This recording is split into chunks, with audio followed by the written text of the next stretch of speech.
number 2 Houston Rockets got bumped out by the number 7 Golden State Warriors. Of course, Jimmy Butler and Curry are, prime playoff players.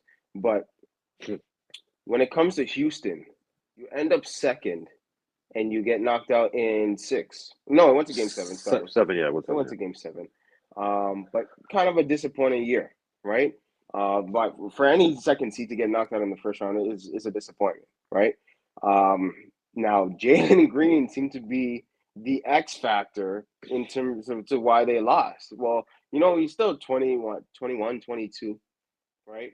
But he really dropped the ball during the whole series, right? There's games where I think he had like 9 points, 12 points, shooting close to 25-30% from the field.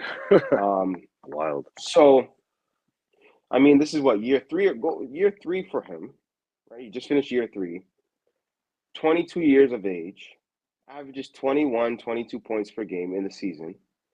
But you see him constantly making poor decisions or can't play, the smartest of basketball. What do you do, if anything, if you're the Houston Rockets?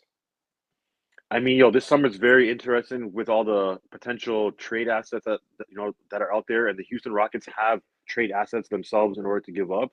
I don't know. You have to go back to the drawing board and see, like, okay, the way I look at Jalen Green, I look at him as like a Lou Will. You know what I'm trying to say? Jamal Crawford.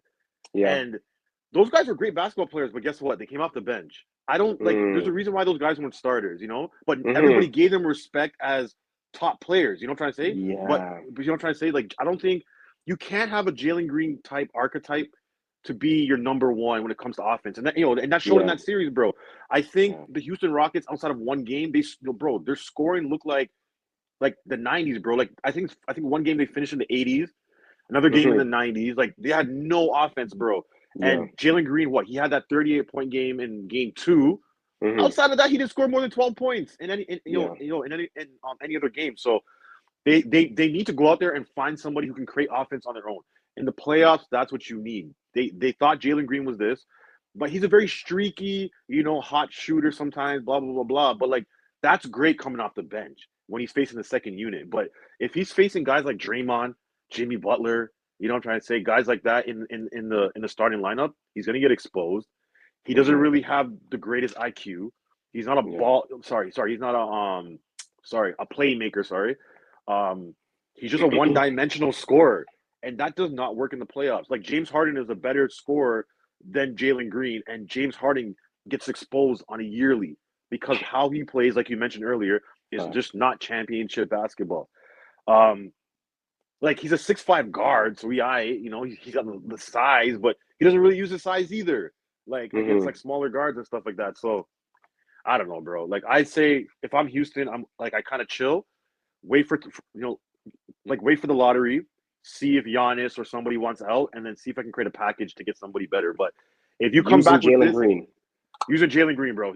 Because I think his contract, I'm not sure about the contract at the top of my head, but his contract is kind of big for him to be coming off the bench. I think you could use that contract to get something else, even if it's not an all-star or superstar type player. I just think I don't think he's gonna help in any capacity when it comes to championship basketball. Regular season, he cool in the regular season, but championship basketball, sorry, Rockets fans, it's just he's not him, bro. He's not him.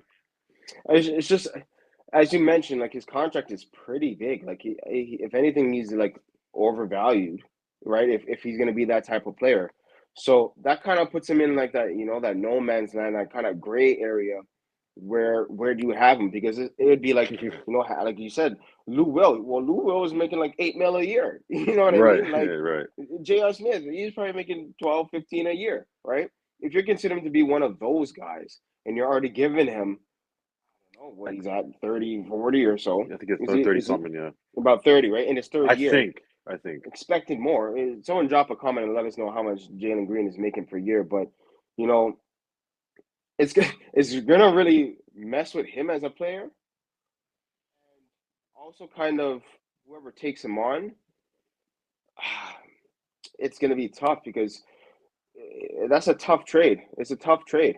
It's a tough trade. I'm not gonna lie. The only teams as you said, if he was coming off like the bench, it's hard to put someone on the bench like that, especially someone that is making getting 20 points per game. I guess if you put him on a team that's already established, and he comes off the bench and he understands, okay, I gotta drop 16 points a game in this 28 to 32 minutes, and then I come off the bench, maybe I finish the game here and there, then maybe that's a good fit for him. But there's not many of those fits right now in the NBA, I would say, right? So, Nah, bro. and then you'd have to give up something for him because he is still valuable, right? So those core teams Mm, that are, I mean, like something at least, like yes, it yeah, couldn't be yeah. nothing. Houston's not going to trade him away for nothing, right? Okay, yeah.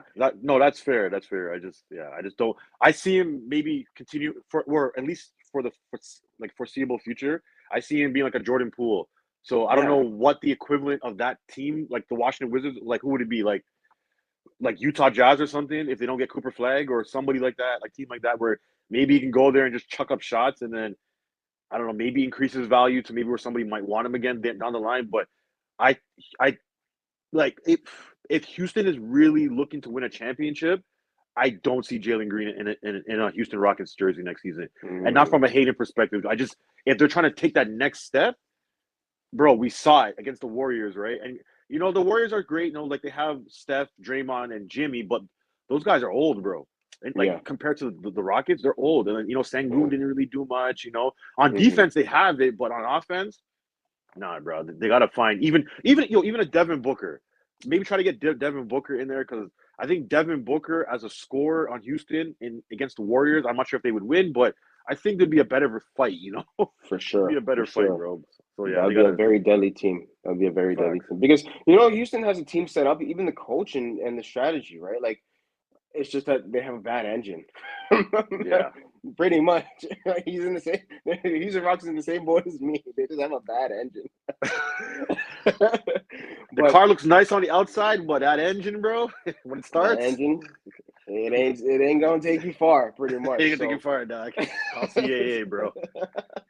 So yeah, I guess that would be a great fit. If you were to swap out Devin Booker for Jalen Green, Houston wins that series in like six. I think Potentially, yeah. they win that series for sure because it's the more mature style of play. Although Devin Booker, I mean, he's been to the finals, so that's some type of experience, I right? keep forgetting about that. Wow, Yeah, the wow, forgetful Suns that one wow. year, I right? forgot, dog. Wow.